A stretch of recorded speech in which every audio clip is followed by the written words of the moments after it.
All right, good evening, everyone. Today is April 23rd. We're already cutting through April already. We had a nice little fishing event on Saturday. The Vets Fish Free at Bennett. I'll kind of talk a little bit about that.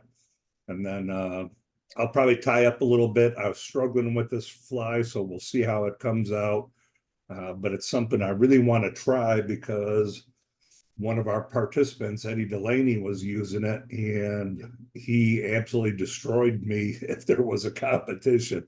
And so it's always probably like that's my happiest time is when I see someone that we helped train to get, and all of a sudden they're doing way better than you at that moment. You're like, all right, this is why we do it. This is awesome. And I couldn't have been happier. So I asked him when he was using it. It was called the Ray Charles. Basically how it got its name was they said even if Ray Charles used this fly, he could catch a fish because it just Oh, does so well. And this is wow. exactly what it did.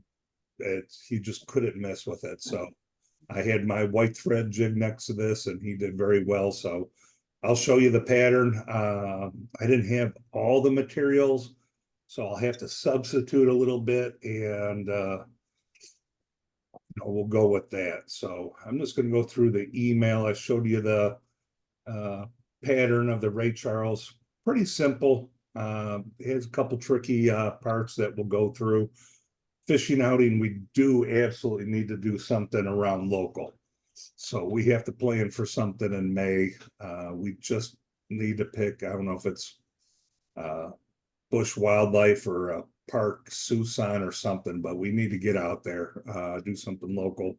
The weather's been fairly pretty good. I know we've had a couple cold days, but we could be getting out there and fishing. Everything should be starting to come up. You see the leaves are coming up, so the weather is starting to move. And there's a Facebook page for local lakes where I'm at, and they're already starting catching decent bass and bluegill. So it's time for us to get out there. So we'll have to maybe at the end of this meeting, we could decide, pick a place and we could go.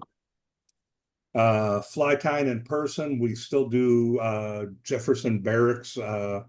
We do that every Monday from 6 to 7 p.m. We try to get there a little bit early at 5:30 to help set up. It's at the gym, building 54. Uh, we help the participants, or the participants that are there are the patients that are in-house. And then if you guys want to come out too, you could tie as well. We do fly casting lessons as well. Frank isn't on. He's still recovering from surgery. Once he gets back up on his feet, we'll do the American Legion post, and we usually pick a day, either Saturday, Sunday, and go from 10 a.m. to 1 p.m. just tying. That's if there's something you want to, a pattern you want to learn, let me know ahead of time. I could get the materials and we could tie it up and show you how to do it. If not, it's a good time to kind of make an excuse to get with some friends and fill up the fly boxes because I really went through a lot of flies over this weekend, handing them out and helping others. So my fly box is a little scarce, and these are good days to do that. Fly rod building, we did that in February, but it's always something if we wanted to kind of do a second class later this year and open it up to everyone if they wanted. It's a fun thing to do. We do it once a year, but I'll see if there's interest to do a second. Um, you guys have this Zoom meeting, so you have all the info to get on. Uh, Walt is gone, or I talk about the North County Veterans Home where he ties there on Thursdays, the second and fourth of the month. Uh, Walt's out right now at Rockbridge, so hopefully he's catching some big trout right now. Again, Mondays, JB in person, Tuesdays, Zoom call here. Thursdays are Omaha Zoom calls, 6 to 7. The info for that is in the email as well towards the bottom. Same time as we do our 6 to 7. That's about it for emails. Hey, So, Mick, yep. did you get a copy of my email with the picture of that fly that Daniel Wolford gave to myself, Gene? Yes, I saw it. I haven't, I took a quick glance Okay, at it. So I did get it. I'll have to look at it. And if okay. it's something that I could tie, we could do that on a Monday. Yeah. Gene caught 27 on that fly. 27. Wow. All right. 27. Daniel, in the first 3 hours, 2.5 hours he was out there, already had 21 with that Geez. fly. All Yeah, and right. that we were fishing. And I caught a total of 17 on that. I destroyed one completely. And then I found if you had any muck on it, I went to, it depended on if you're sunny or not sunny, but with the sun, it was a little bit better. But yeah, I was picking them up left and right. And I think Emil caught like 12 or 14 on that fly, just Wow. in that little area. Yep. I will definitely have to look at that fly. That sounded like it was good. I know um, Bennett's been fishing really well lately. So, but that sounds like an exceptional day. So, very good. Good job on that. Does So, that, what was that? does that pattern have a name? Does that pattern Uh, have a name? Yeah, let me look up from Mike Kelly on the pattern. Let me search email real quick. I mean, they just hit left and right. It was a Okay, bead head with a 60 degree, but let me give me a second. I'll get back to y'all. Okay. So while he was doing that, the event went well. So Friday, a lot of us kind of started fishing together.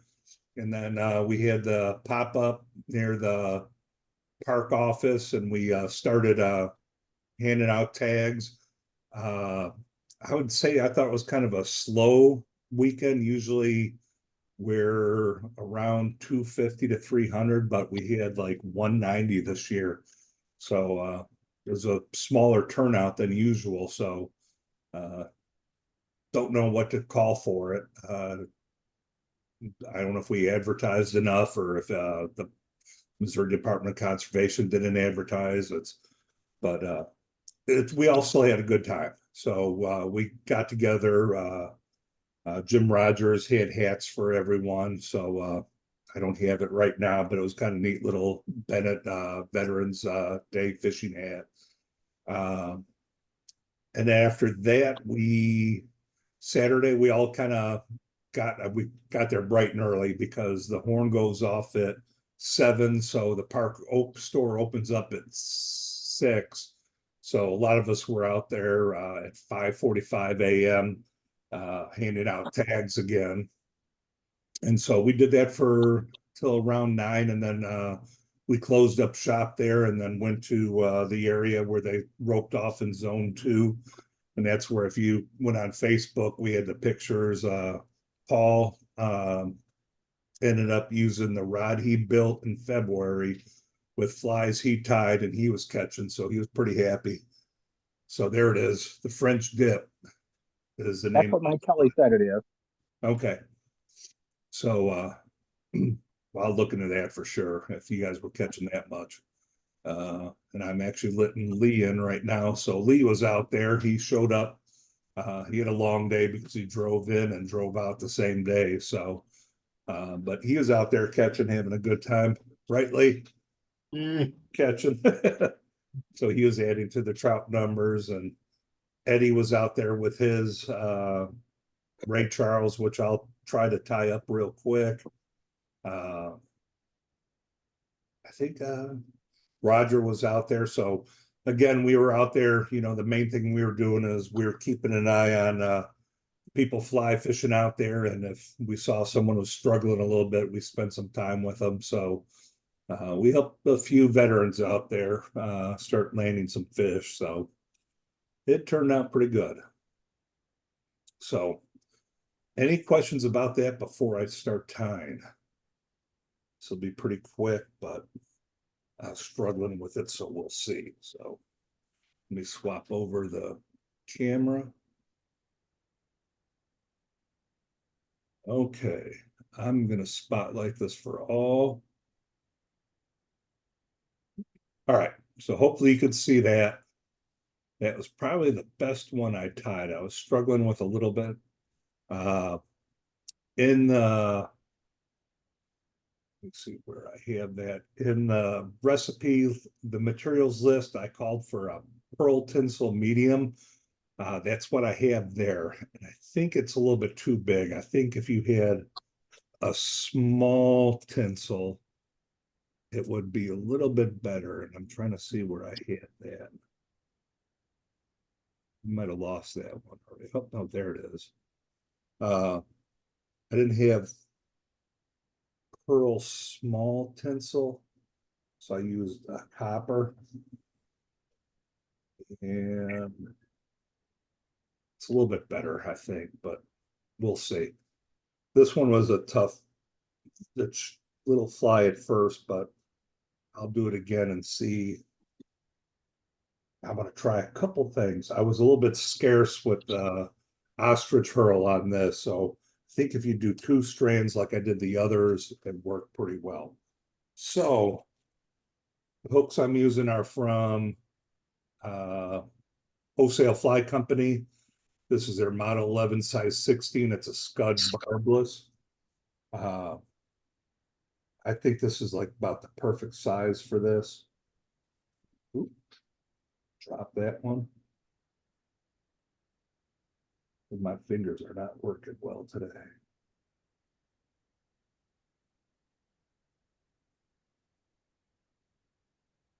And I am using, I think, Danville Red 6/0. It's very thin. I tried using something a little bit heavier, and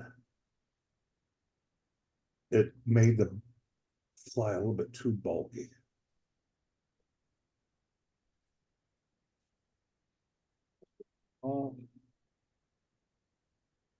But I'm just gonna make this thread base all the way to shank and back.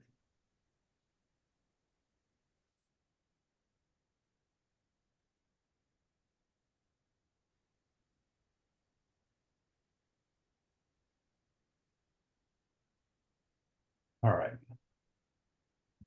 The tinsel, I am gonna, you know what, I'm gonna try to stay with the medium. It's really kind of clear, but catches the light a little bit different. I still think, you know, the recipe calls for medium, and that's what I have. I'll try it again. I wasn't thrilled with it. I thought the small did better, but I will try it again.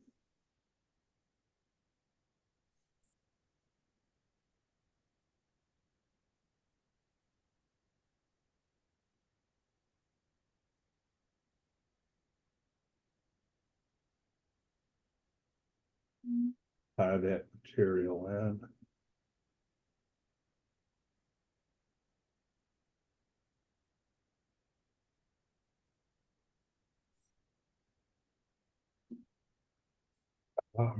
The next thing I'm gonna do, I've tried different size wire. I'm gonna try extra small this time. I tried some in red, and this is just small. I did a copper, and that's the BR that you see is for brassy. All in real quick. But what I'm going to try now is the silver extra small. I thought if you even kind of looked in some of those pictures that I put out there, it looked like the wire was too bulky. And so I'm going to try some extra small.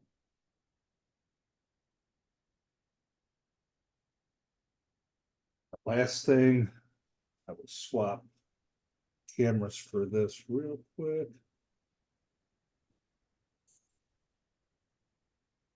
I got some, oops, I kind of drowned it out there. There it's better. Some white ostrich hurl. So this isn't peacock, this is ostrich. So it's the fibers are a little bit thicker. And I'm going to take 2 of these out and You could use one, I tried it, but I like the looks of if you use two. Seems a little bit fuller. I'm just gonna cut the tips off. Back to the video.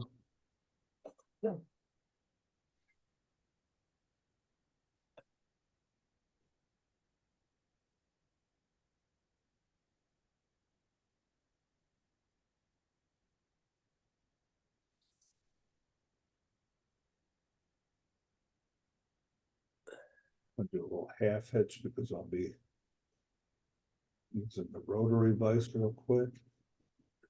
All right. Got the 2 strands of ostrich hurl. Making my body. That's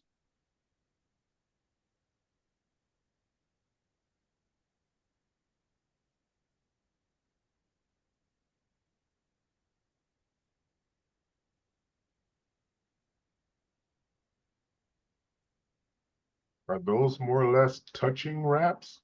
yes, they're kind of touching and a little bit of an overlap too with the two. You just got to kind of go by feel on this.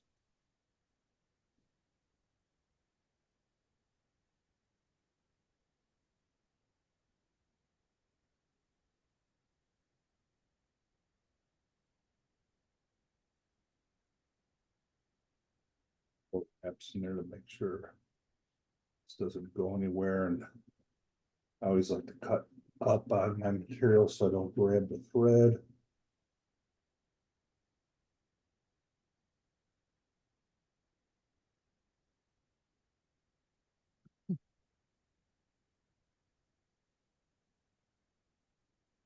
Forgot to say the reason why we don't see Roger tonight is he's still at Bennett for the weekend or for the whole week.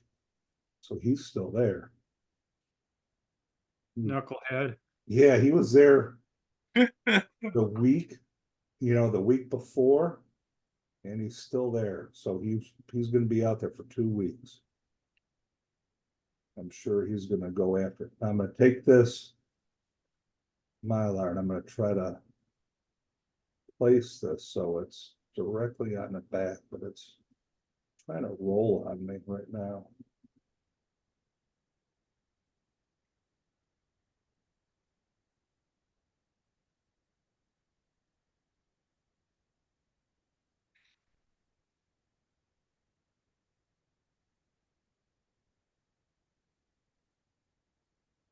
You find the Mylar like at a hobby craft store or something, Nick? Yeah, you can, and it's probably if I'm sure you could find it at like a Michael's or Hobby Lobby. Probably no doubt, probably a whole lot cheaper, but I know if you have a good fly shop, they'll have it too. But I'm always big on frugal fishermen, and that's what Walt asked me to do for another week or so coming up. Is he spent a lot of time on, or a lot of money, I should say, on leader material. And I told him what I did, and he's like, man, I just spent $70 on leaders. I was like, ooh, you could kind of do your own pretty easy, and they work very well. So, but yeah, let me see, Hobby Lobby. When I do the white thread jigs, we could get, let me see, get off this camera for a sec. We have, what we buy thread from, the fly shops, but when I do so many of the thread jigs, I got this at, Michael's for $3, and it's like almost 1,000 yards or something like this. And you just have to make sure it's not cotton. It's got to be 1,000 yards. You just have to make sure it's polyester. Anything natural like cotton will actually mold on you. So, but something like that, by all means, see if you can find it cheaper. That's with body cord. I use that instead of some of the parachute material. It works the same and for a fraction of the cost. All right, so now I'm going to try to rib with this smaller size. I'm going to try to, if I could show you what I'm doing, I'm kind of just weaving it in. When I get to the material, I'm moving my fingers a little bit, trying to not trap so many of those fibers.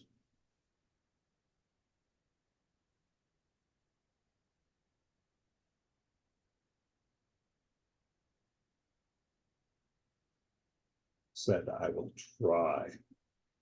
So it looks like I'm grabbing a few.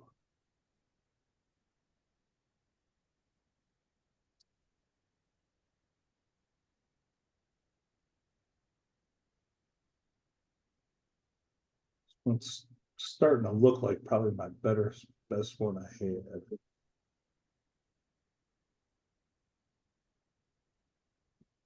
So I'm struggling a little bit.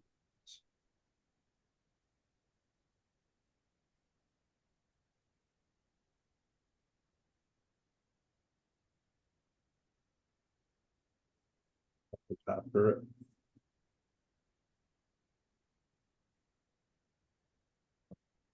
Keep it at an angle like this because it's holding the thread and it doesn't want to slip off around the eye. I'm going to use a little bit of Sally Hansen's. Just put this on the thread and then do a quick finish.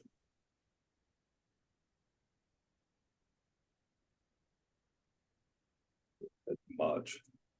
You kind of see that in there. That's a little bit much. I'll just kind of spread that.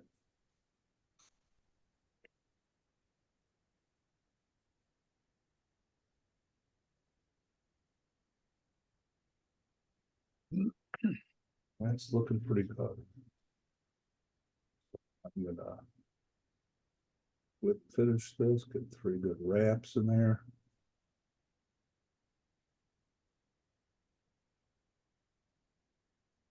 Quick look-see. All right, let's see what this looks like. So bottom looks pretty good.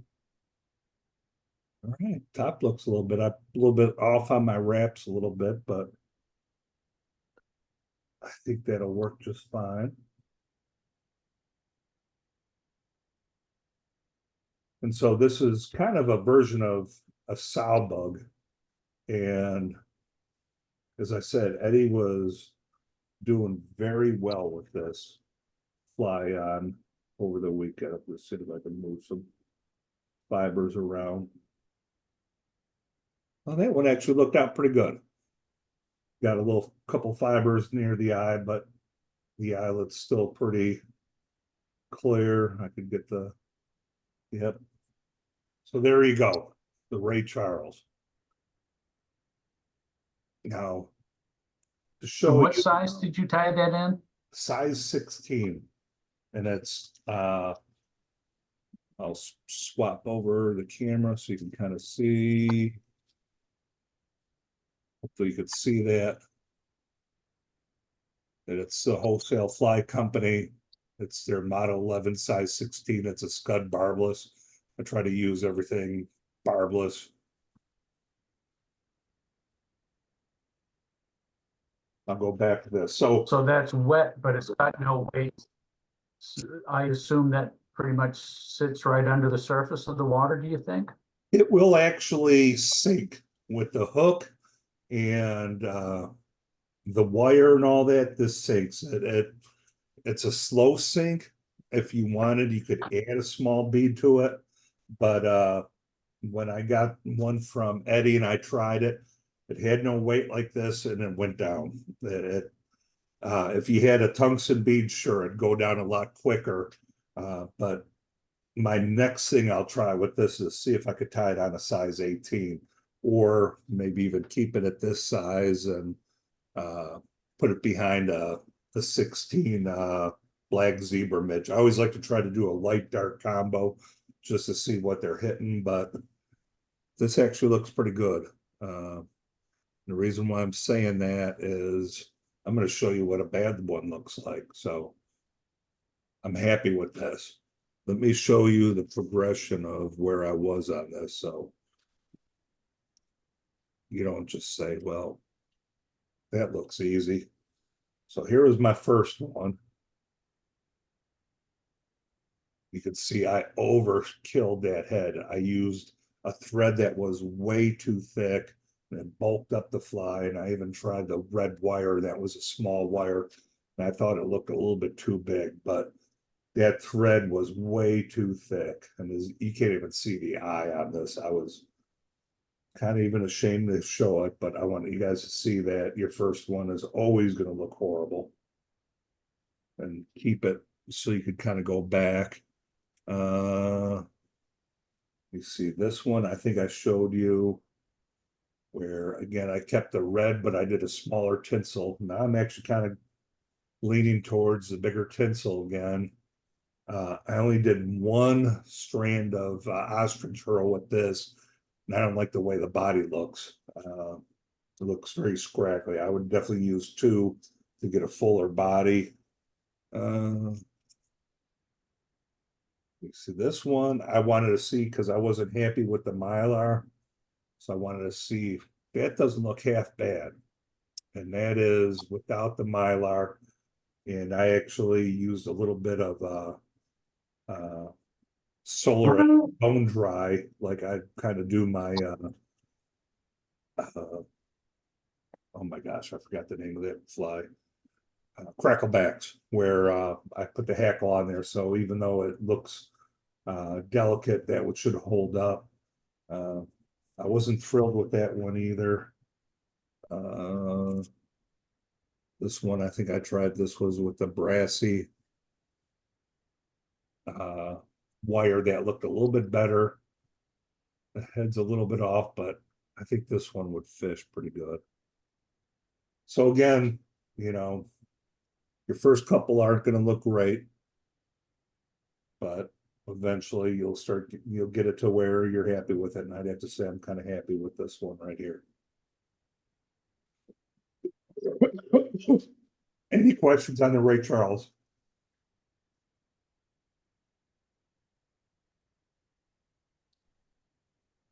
Yes, not.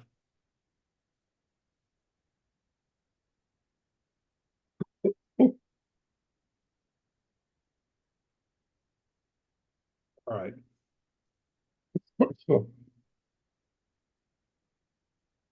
Back. So that's basically all I had. I'm sorry we went through this kind of quick. We could leave this for an open mic if you want. We could call it an early day. Whatever you guys feel like doing.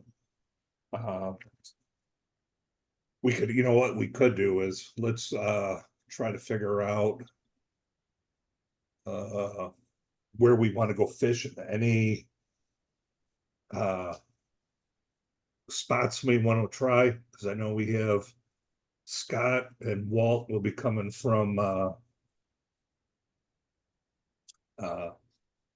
Union, so that's quite a trip for them. I'm trying to think if there's somewhere close to them. Do you guys want to go for, I don't know, Susan? So I have a suggestion, Okay, and unfortunately, for some reason, I seem to be frozen. I can't get back to my regular picture. yeah. Yeah, I can hear you though. Uh,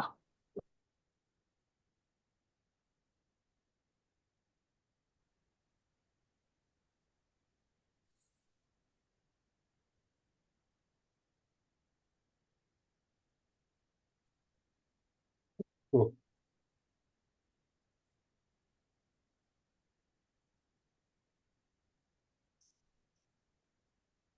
Well, I was glad to see all the guys that did when I went out there Saturday. Yeah, I mean, Leah was good. I wish we could have seen you longer. I know you had leave pretty quick, but we had fun with you out there. Hope to see you more out there, especially I know you got the camper and everything, so we still kind of get with you on that. Yeah, I gotta work on that with doing the job. Get some of the stuff back. So absolutely, we'll do some Bennett trips for sure and Montauk. Those are fun, but I know those are quite a bit of a travel. Those, for most of us, that's 2.5 hour drive. So we'll try to see if when we plan those out, we can try to see if we can make that an overnight or not. That way we get the most amount of fishing to do that. Locally, again, we have to pick up a place to go. Any of the lakes should be fun. Yeah, I haven't done anything like the Montauk, or I can't remember, there's another one that's close by that everyone keeps talking about. There's Merrimack, Yeah, which Merrimack is and the way Montauk. past. That one I could still do in a day trip. I think that's a little bit like an hour and a half drive. And you passed it coming into and from St. Louis. It's that St. James. Okay. And that's a very pretty area, though I think a lot of us who fished it will say it's probably the hardest out of the parks. It's tough. We've had a couple times where there were 7 of us out there, and I think what's his name? Oh my gosh. One of our guys was the only one that ended up with a hit. And I think he fought the fish for maybe 3 seconds and it shook him. So, but that was out of like 7 of us, and we fished for 6 hours. So the best we got out of like 7 of us was just a little hit. So, yeah, it could be difficult. The other,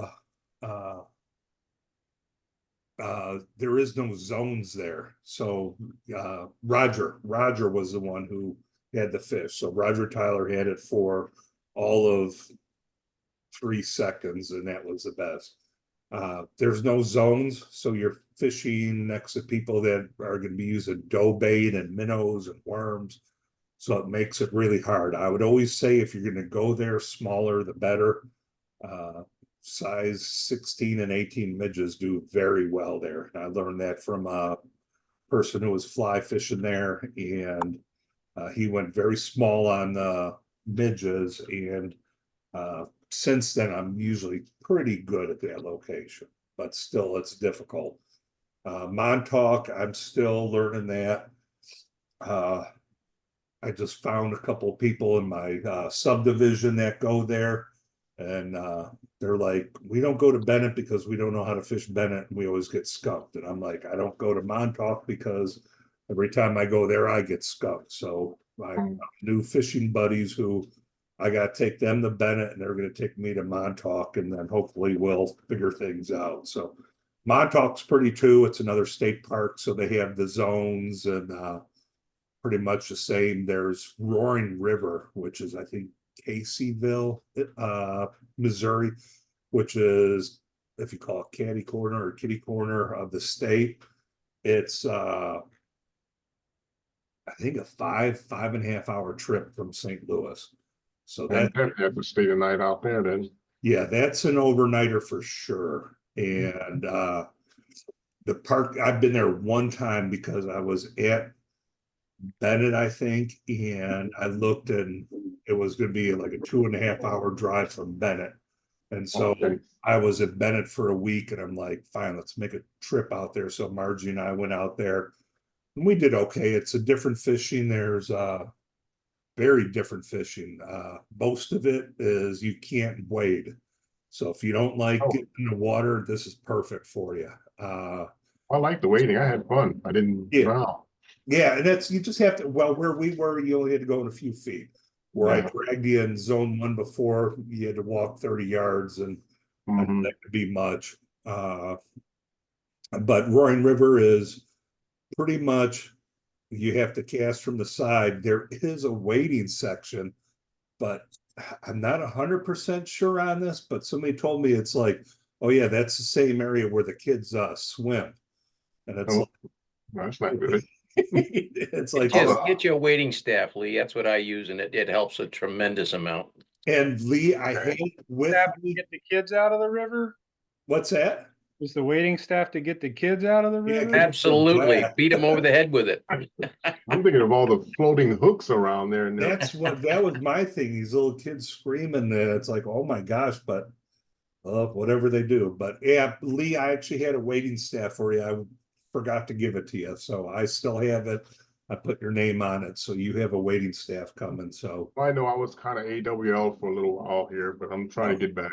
it's usually, and you know, John was there and Bill was there. It's I was really glad to see John. yeah, That was fun, Lee. I enjoyed fishing with you. Yeah. yeah.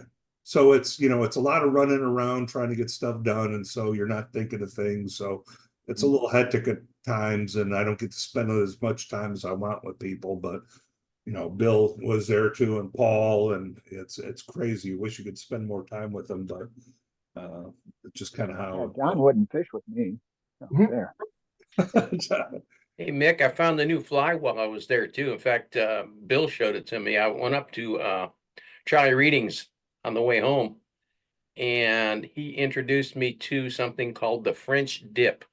All right, because Bill just was talking about that, and I got to look on the email for that because he was talking about it, and that it I'll send you the pattern. It's on YouTube. It's Okay, basically a pheasant tail, but the thorax is replaced with a dubbing and some crystal flash okay, and a black tungsten beadhead.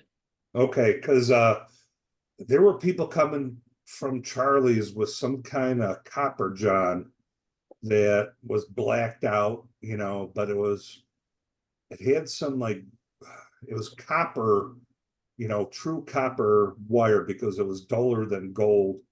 Well, But the original Copper John was made with copper wire. yeah, and So I see, you know, because I've done it with green and white, or Yeah. and that works really well. But Yeah. if this one was with dark bead, dark everything, it was really kind of blacked out. It kind of looked like a black ops fly. yeah, And they do. I've seen them in with black wire, with copper wire, with silver wire, with red wire, green wire. yeah, You know, but they all have the same basic biot tails and the front, you know, the wire wound body, and then the rest of it's fairly straightforward. So yeah, and but yeah, it's been fun. I even remember the one time we were at Merrimack, and so we were just talking about that where it was a green and silver copper john I had, and I only had one, and I started catching with that, and then I handed over to Scott, I think was there, and he caught a couple. Then we gave it to one other person, maybe Roger, and he caught a couple, and then we finally lost it. It was the only one that I had. It was the only one we were catching. So well, the only problem with this French dip is that it's on a 60-degree bent hook. And the only ones I could find at Wholesale Fly Warehouse, the 60-degree bent jig hook goes down to a size 16. And I was looking for 18s. yeah, So I finally found them at Walmart of all places. really. Yeah. So I ordered 100 of them from Walmart. Oh my gosh. Okay. Yeah, because 18s, yeah, they kind of tough to find, but that last I'd figure would be Walmart. Hmm. Yeah, Walmart? Really? Can you believe that? More than eight- I was shocked when I saw it. Yeah, I got a 116s and 118s out of Walmart, so they should be here next week. Nice. I don't know how good they're going to be, but hey, Yeah, Hargroves has them in 16s and 18s. Yeah. I use them for the whatever, the urine imps or the perdigons or whatever. Yeah. yeah.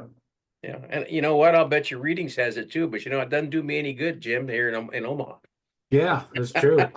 Well, tell us what you're looking for and we could get it. And even though, like I said, that wholesale, you know, I've got all their stuff here, and Yeah, I've been going to wholesale a lot. I like their beads and I like their hooks. yeah, the price you can't beat them, man. Yeah, absolutely. $7 a 100. Can't beat Yeah. that. Hey, John, what size was the bead on it? Was it a 3 millimeter? On an 18, I'd go 2. Okay, I just don't know. 2 millimeter. Yeah, that's what's recommended. Here. I don't know if you can see that, Mick. Here, I'll Not, spot. not very good. Yeah, you can see the white bead there. Oh, at the top, yeah. Yep. That's your thread jig. The one, this is the box that I left sitting on my desk when I went down the other day. Oh, Oh, But the white ones there are 18s, and then the one below it are 16s. They're all using I believe a 2.2 millimeter slotted bead head. yep, And the zebra midges are using a 12-aught crystal. yep. I have crystals, and I went to what was it? Hobby Lobby, and I'm gonna bring this up, and hopefully we'll do this camera. And let me get rid of your spotlight. Put mine up there. Where am I? There Here they are. Here's the ones I use. Okay, let me Ah, bring. same ones. Oh, so you see it, the check? Yeah. And see, here's the ones I got. These All are right, let me. 11-aught. CZ, Okay. Yeah, it's. 58. Check glass beads. Yep, that's exactly what I got. Yeah. 11-aught, yep. So Yeah. we have the same beads, and these things were. Let me bring this back to the spotlight. Yeah, So they're 11 easy off, to that's you the know, diameter. it was $3 for Yeah. all these. I Yeah. mean, this is. I don't even know how many would be actually in there. It can't be by number. It's got to be just by weight. But it's that 11-aught. I got pink because I didn't have pink, but I already had, regular the clear. But when I saw these, they had every color under the rainbow. Yeah. Had Hobby Lobby, this check glass beads, and I'll probably get more. I don't see my kit of others. Do you use other sizes for other size hooks, or is that just standard for like the 16, 18? If Just this learning. would be good I use this for an 18 because I like the look of a bead head, but I don't want the weight. So Ooh. There's a few. There's a few. Oh my God, John. You went to the store and there's nothing left. Yeah, and there's some and the really cool ones here, Mick. These are 15-aught Mickey Moto. I don't know where I got them, Wow. but God, they are those gotta be really small. tiny. Yeah, these Oh, things wow. are really cool. I was Yeah, shocked I when love I them. saw 'em. But again, like I say, I'll probably have to get something together where I say I try to be the frugal fly fisherman where, if you had to buy this many beads from a fly shop, my gosh, you'd pay $50 or something like this. Yeah. So yeah, so Hobby Lobby, there was one kind of close near me in St. Peter's, but I'm sure they're everywhere near. And Mhm. I went with my daughter, she needed some stuff, and I walked down the aisle and I was like, whoa. It's like I'm looking at this crystal pink. So I spend a lot of time in the beading aisle when I go with my wife because she's in the beading aisle too. So yeah, one of the things that I found is, they've got these, and I don't have any here, but they're straight. They look like a straight pin with a loop on the end of it. So look, if you were to take a fly hook and straighten it out, make it perfectly straight, that's what it looks like. And they are great for tying flies on. And then I give them to my wife, and she makes earrings out of them. oh wow, So that's cool. you have to tie two of them so that they're exactly the same. But you know I what? imagine. That's okay. Yeah, I've done that before. Tied fly earrings on exactly that what you were talking about. Yeah, that's fun. That's a lot of fun to do that. I enjoy that. Yep. When I was there, Jim was the one who told me about these tools, and I Mhm. the one to the trout shack, and I left it there. So I bought another one. I don't know what it's really for, but man, this thing's really good for Those are round ones? The round ones for taking Yeah. down the barbs. Yeah, I stole these from my wife. Hmm. Yep. So Jim helped me with that. So when I saw that, I got one for here. So I know I did a bunch of Hobby Lobby. That's okay. I think that's going to be one of my episodes. I'm going to go through and buy stuff through Hobby Lobby and show you, Yeah, here's something else you can get at Hobby Lobby Oh yeah, those are pretty cool too. or Amazon. This is what I use now for fly tying. I don't use anything else but these. Yeah, I use my little cuticle. Yeah. Oh, Yeah. Roger's coming on. So What was it? Hi, Roger. Oh, they had ostrich pearl on sale for a while at Hobby Lobby. Like I was getting red and white for like $2 a piece.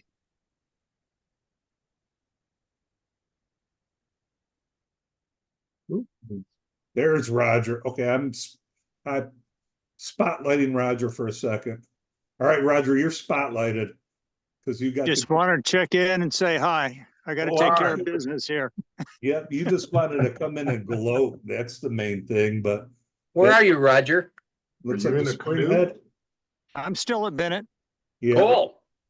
You doing any good? a little bit. Cool. You I know, when wish you I was see there with you, my friend. a hatch flying around and you put on exactly that and you throw it out there and the fish go, yeah. Yeah, that's truck for you. So it looks like you're That's because the hatch out there are fish pellets. Yes, exactly. So Yeah, anyways, Neil. wishing more of you guys are out here. It's always good to have buddies on the stream. Yeah. Hey, Yeah. Roger. Hey, Roger, Yeah. I did get the tie right. They are on order. Okay, super. So got little one and big one. So I can try to grab little things and medium sized things. So they are on order. Thank you. All righty. Well, I'm going to sign off here, see if I can catch more than one. All All right. right. Yeah. Have a good Okay. evening. Take care, Have a Roger. good one. Bye. Take care Good of to it. see you, Guys. Raj. So, yeah, it's good out there. Liz fishing well. He has it all to himself right now. But crazy thing with Bennett right now, if you do go, and this kind of hurt us a little bit, but not too much, is with the hatchery down. They get a truckload of fish every 3 days. And instead of just trying to do a couple, like a quarter load every day, they're like, all right, just to save on gas and everything, we're just going to bring in, the big truck that's going to be completely full of fish, and we're going to do it every 3 days. And so they brought the lunkers down with them, but that third day ended up having to be Thursday night. So they stocked for veterans fishing. Basically, it was stocked by Friday. So some people got, they were going to be out there fishing anyway. So some of the lunkers got pulled early for the veterans, but fishing was still good. So I think Roger is going to get the new truckload tonight. So hopefully he'll be there for the week. So tomorrow should be better for him. Well, fishing was good if John caught one. Uh-oh. I even caught a fish. I mean, hey. Yeah, but I saw you catch the one because it was like right when you walked in too. I mean, it was, The last 3 years I've been down there, I put a fly on. About the fourth cast, I catch a fish, and that's the last fish I catch for the whole trip. I haven't been able to figure out what's going on. it's like they say, oh, okay, there's John, there's his fly. We'll give him one. The rest of us are going away. Hey, Mick, you mind if I say something? yeah, go for it. Hey, I just want to tell the group, I would tell you that Bennett was the coolest thing for me because it was the first time I got to fly fish with my rod, with something I tied, and I caught a damn fish. And it was pretty cool because then all of a sudden there was some other veteran fishing with us, and Mick's like, hey, he's got a mop fly, and I threw him one of my flies, and he caught a fish with my mop fly. Yeah. So it was just the coolest experience. So I appreciate all of you. Yeah, it was the coolest thing I've done in I don't know how long. So, Mick, everybody, I really appreciate it. Well, that's why we're here, and this is what we love doing. So, but Yeah, yeah, that's outstanding. That's what it's all about, Paul. Yeah. yeah, Good to And I hear. just want to More tie more experience. flies. As you Yeah. get more experience in this, you're gonna find that you have a lot more fun watching other people catch fish on your flies and other people catch fish while you're standing on their shoulder helping them than you catching them yourself. yeah. Yep, The it other, was cool. the other gentleman, his name was Chad, and I could picture it too, where even Paul was like, I think he needs help. So as Yeah. much as I wanted to help Paul was doing pretty good, and then we got Chad fishing, and then he gave him one of his mop flies and a quick tutorial on how to do a roll cast. We had Chad, getting out there where he had to be.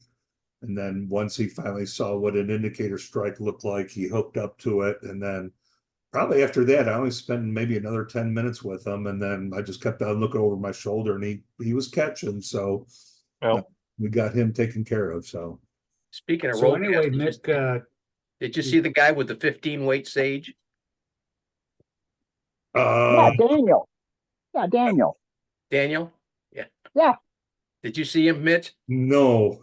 He had a 15 weight sage rod with a damn saltwater reel on it. The rod was like a telephone pole. I talked to Charlie Reading about it afterwards. He knows Daniel really well.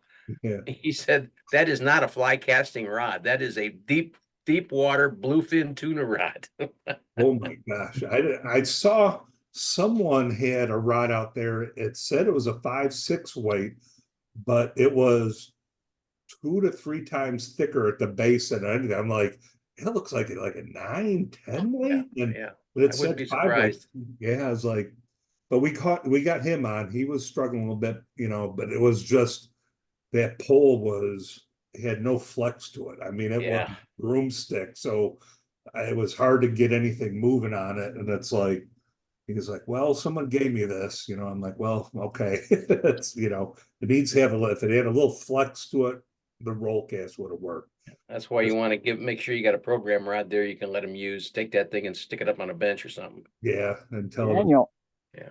Daniel was an interesting person. I met him at breakfast with Emil. He was sitting with us and he asked me if I was a veteran. Yeah. So we started chatting and then he said, hey, can I fish with you guys? Yeah. Okay, fine. Then he started talking about his rod. And he said, yeah, he's got a Sage 5-weight.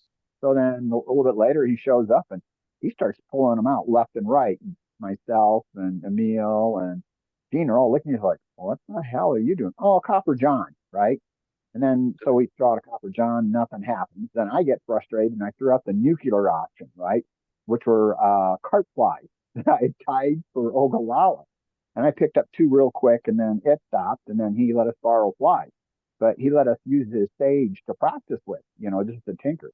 It was a nice rod. And then he says, I'm going to get some more flies. Can you guys watch my fly rod for me? And he just put the fly rod on the ground and let us watch it and left. $1,000 sage rod. He leaves on the ground and walks away. oh my Yeah, with the reel. Yeah. And then he comes back and he says, hey guys, here's some more lures. Go ahead and take some. So we gave him some money for what he bought. You know what I mean? And then Gene gave him a little bit extra, and I given him 5, and then we all went off fishing. Like I said, Gene caught 27, which wasn't, Wow. that's really good. That's really good. Yeah, you guys are doing good. I just tell people you're doing really good if you're double digits, like 10, 11, 12, but you start getting in the 20s like that, man, you are having a stellar day. So I thought I was doing really good. I had a single digit. a single digit, and I'm still happy with those. Usually I'm looking around. It was kind of funny. We were fishing that Sunday before we left, and I was standing, in the zone 2, and Margie was probably about 20 feet to my right. And I looked in the water and I saw one of those muskrats swimming. Yeah. And it was going right for her. And I was just sitting there giggling. I'm like, oh, this is going to be fun. And so once he kept on going, I'm like, Margie, somebody's coming to say hi. And she's like looking on the shore if it was one of the guys. I'm like, no, look in the water. She's like, oh, he's cute. Well, wait, he's coming right for me. And he kept it going. And she started going, oh, I'm not sure about this. And the best part of it was about 10 feet where it got to her. it dove right in front of her and he disappeared. I'm like, oh, he's going for your ankles. He's going for your ankles. And no, the screaming that came with that was a good time. So I was on the South Platte one day in Colorado and I had my back, I was fishing downstream, the current coming from my back. All of a sudden I heard this huge splash behind me and I turned around and here's this thing about, well, you can't even see it on the screen. It was about 3 feet long, this brown torpedo coming through the water right at me. Ooh. Man, I tell you what, you're standing waist deep in water and you see something about 3 foot long coming at you at Mach 2. Scares the you know what out of you. there's, And he came up. It was a big old beaver. yeah, Scared me to death. Well, I'll tell you. that's funny. Yeah, that's, and that's, I don't know how many strikes I've probably missed, just because I'm looking around. I'll hear birds and in that zone too, there were a couple those muskrats that are kind of bigger and they were groundhogs. Groundhogs on the other side, yeah. On the other side, they were running back and forth. And yeah. so we were watching them chase each other around. And so I was like, all right, I'm not fishing. I'm watching the groundhogs chase each other. And, I'm walking near the stream and all of a sudden I'm like, wait, this is morel season. So I'm looking for mushrooms. And so it's didn't find any of those. I was hoping. But Hey, I Mick, did too. I looked around my tent for some because I was up on zone 5 yeah, and I didn't find any. yeah. Mick, before we go, can I get in that suggestion of a place to go fishing? Yes, please. Yeah, so I've been going out to Bremelsic Park. Bremelsic is just to the west of Bush Wildlife. Okay. And they have a few lakes out there, and one of them is next to a dog park. Okay. And that lake has probably the best bluegill fishing of any lake that I am aware of in this area. Okay. I mean, bluegill, 7.5, 8 inches long, red ear, 8 to 9 inches long, crappie, 10, 12 inches long, and bass and catfish and stuff like that. And the fish are starting to come in and spawn. As a matter of fact, last week I was out there one day and I saw some fish close to shore. The fishing was spotty at best, but you could tell that they were starting to come in to claim their beds. The very next day I went out there and there was a storm coming in. Fish had started making their beds, and as the storm was coming in, they just got really aggressive. I don't know how many dozen fish I caught that day, and very nice fish. Cool. All The right. next day after the storm, things had slowed down, and those fish that were on their beds were actually spawning. It's the first time I've actually seen fish spawning. And those were the red ears, not the bluegill. And that day, guys from the Parks Department came in and shocked the lake. So they put their little John boat in with their electric equipment and stuff and went around the entire lake, shocked it, and pulled all these fish and threw them in a barrel. And they did an inventory. I went over and talked to them as they were doing their inventory. And again, like I said, they said on average the bluegill was 7.5 inches, and I saw them, heard them calling off red ears at 8.5, 9.5 inches and stuff like that. So there's some nice fish in there. All right. And like I say, right now is between now and I'd say the next month is, they're going to be coming back. So anyway, I've been there several times since then, and between the weather, and I don't know if the shocking had anything to do with it, but the fish are no longer on their beds, and I haven't caught a lot of fish, but in this next month, they're going to be coming back in, and they're going to be spawning, and there's going to be some great fishing there. So that might be a good place. It has picnic benches. It has barbecue pits, And, you know, it's a great place. You know, if the bluegill are biting, it's just a fantastic place. I was out there this afternoon. I wasn't catching anything. There was a couple other guys, and one of the guys had a fly rod, and he was catching crappie on a regular basis. And I was a little surprised because I'm very seldom out fished on that lake with my Christmas tree bugs and stuff like that. Yeah. He was catching fish and I wasn't. And eventually I went over and I talked to him. I said, so what are you throwing? And he showed me, he says, well, I got this elk hair jig.